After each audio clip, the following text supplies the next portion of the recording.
नारद संचार सकारात्मक सुर्खियों के दर्शकों को महावीर सिंह का नमस्कार। दर्शकों, एक बार फिर हम आपके समक्ष आर्थिक और वित्त क्षेत्र की ताज़ा जानकारी के साथ उपस्थित हुए हैं।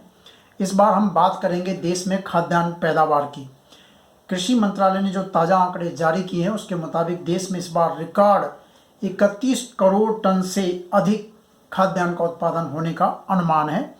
फसल वर्ष 2021-22 के इन आंकड़ों के मुताबिक इस साल चावल का उत्पादन 12 करोड़ 80 लाख टन, गेहूं का उत्पादन 11 करोड़ 13 लाख टन रहने का अनुमान है। और ये आंकड़े इन गेहूं चावल के उत्पादन के सर्वाधिक रिकॉर्ड उत्पादन के आंकड़े हैं। इसी तरह दलहन की जो फसलें हैं वो 2 करोड़ 55 लाख टन से बढ़कर 2 करोड़ 70 लाख टन, और तिलहन की फसल करीब 36 करोड़ टन जो पिछले साल रही है उससे बढ़कर इस साल में 37 करोड़ 15 लाख टन तक पहुंचने का अनुमान कृषि मंत्रालय ने व्यक्त किया है। इसी प्रकार इस बार सरसों की पैदावार जो पिछले साल करीब 1 करोड़ टन के आसपास रही थी उसका बढ़कर जो है 1 करोड़ 15 लाख टन तक पहुंचने का अनुमान कृषि मंत्रालय ने व्यक्त किया है। मोटे अनाज करीब 5 करोड़ टन उत्पादन होने का अनुमान है। गन्ने का उत्पादन रिकॉर्ड 41 करोड़ 40 लाख टन तक पहुंचने का अनुमान कृषि मंत्रालय ने व्यक्त किया है। हालांकि कपास का उत्पादन इस बार थोड़ा मामूली कम रहकर 3 करोड़ 40 लाख गांठ तक रहेगा। एक गांठ 170 किलो की होती है। अगर देश में तिलहन और दलहनों का अच्छी पैदावार होती है, उनका उत्पादन बढ़ता है, तो दाल और जो तेल के दाम है, खाद्य तेल के दाम है, उनमें थोड़ी नरमी आने की उम्मीद है। और इसके बारे में रिजर्व बैंक ने भी जो पिछले इस महीने की शुरुआत में जो अपनी मौद्रिक समीक्षा पेश की थी उसमें भी उसने कहा था कि नए वित्त वर्ष में 2022-23 में जो उपभोक्ता मूल्य सूचकांक यानी खुदरा महंगाई का जो आंकड़ा है वो 4.5% रहने का अनुमान है। इस साल जो चल रहा है अभी, जो मार्च में समाप्त होने वाला साल है, इस साल उसने कहा था कि महंगाई का आंकड़ा 5.3% तक रहेगा। औसत पूरे साल का जो औसत है 5.3%, और अगले साल ये घटकर 4.5%। रिजर्व बैंक ने ये बात इसलिए कही थी कि दलहन और खाद्य तेलों के दाम में लगातार जो है नरमी की उम्मीद है, और फसल इस बार जो फसल का पैदावार का अनुमान है वो भी अच्छी, बुआई अच्छी हुई है, अच्छी पैदावार होने का अनुमान है। सिर्फ अगर कोई जोखिम है तो एक जोखिम है कच्चे तेल का। जो देश दुनिया में जो घटनाक्रम चल रहे हैं उसकी वजह से जो कच्चे तेल के दाम बढ़ जाते हैं उसका जो है भारतीय अर्थव्यवस्था पर गहरा असर होता है, क्योंकि हम देश में बड़ी मात्रा में कच्चे तेल का आयात करते हैं और उसी से फिर हमारी रिफाइनरियों में पेट्रोल, डीजल और गैस, LPG गैस वगैरह बनती हैं, तो उससे जो है महंगाई पर असर पड़ता है। एक हम देश में चीनी उत्पादन की अगर हम बात करें तो चीनी उत्पादन पिछले साल अक्टूबर से जो पिराई सत्र शुरू है, नया पिराई सत्र, हर साल अक्टूबर से और अगले साल सितंबर तक गन्ने का पिराई सत्र चलता है और चीनी मिलें चीनी का उत्पादन करती हैं। तो इंडियन शुगर मिल्स एसोसिएशन ने जो आंकड़े जारी किए उसके मुताबिक पिछले साल अक्टूबर से शुरू हुए पिराई सत्र में 15 फरवरी 2022 तक कुल जो है 2 करोड़ 9 लाख टन चीनी का उत्पादन हो चुका है। ये आंकड़ा पिछले साल इसी अवधि के मुकाबले 6% अधिक है। और एसोसिएशन ने यह भी बताया कि 31 जनवरी 2022 तक देश से 31,50,000 टन चीनी का निर्यात हो चुका है।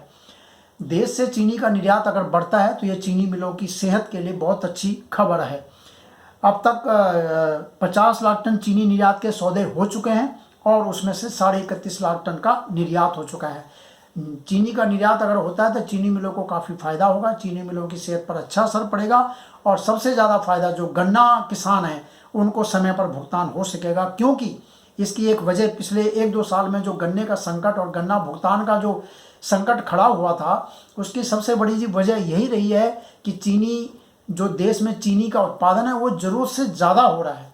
ज़रूरत से ज़्यादा होने की वजह से चीनी के दाम भी स्थिर बने हुए थे और चीनी का निर्यात भी नहीं हो पा रहा था।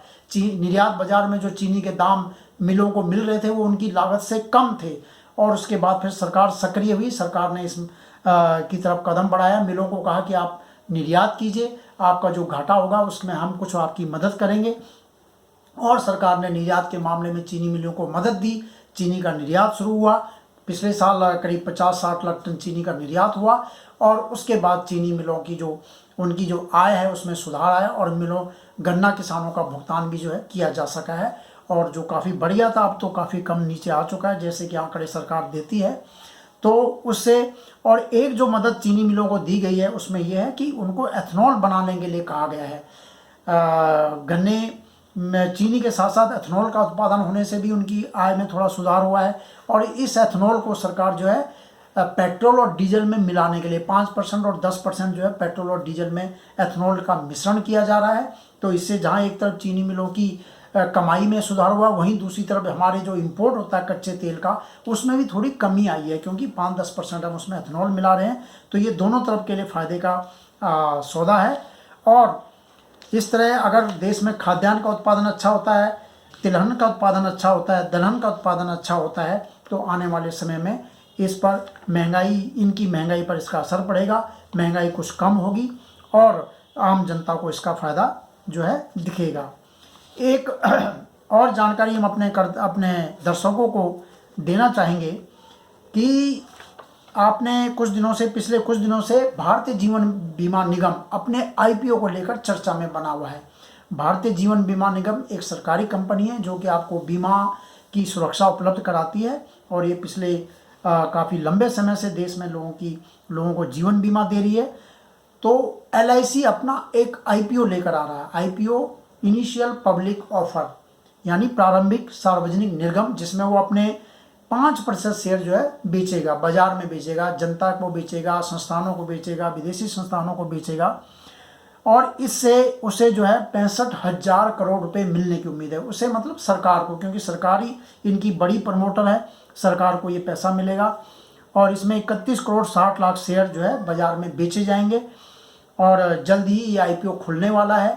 अभी LIC ने, सरकार ने अपनी LIC के निर्गम के बारे में सेबी को दस्तावेज सौंपे हैं, और सेबी की अनुमति और सेबी की तरफ से टिप्पणी मिलने के बाद इसकी तारीख तय हो जाएगी, और उसके बाद जो है ये IPO बाज़ार में आ जाएगा।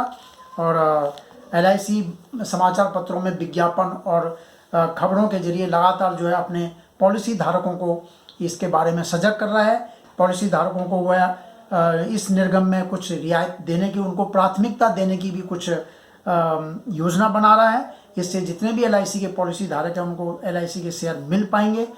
तो ये एक बहुत बड़ा, अब तक का सबसे बड़ा निर्गम होगा जिसमें इतनी बड़ी मात्रा में शेयर बेचे जाएंगे, और उनसे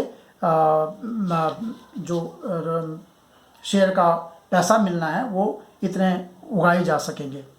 एक अन्य जानकारी हम लगातार आयकर और रिटर्न के बारे में अपने दर्शकों को देते रहे हैं।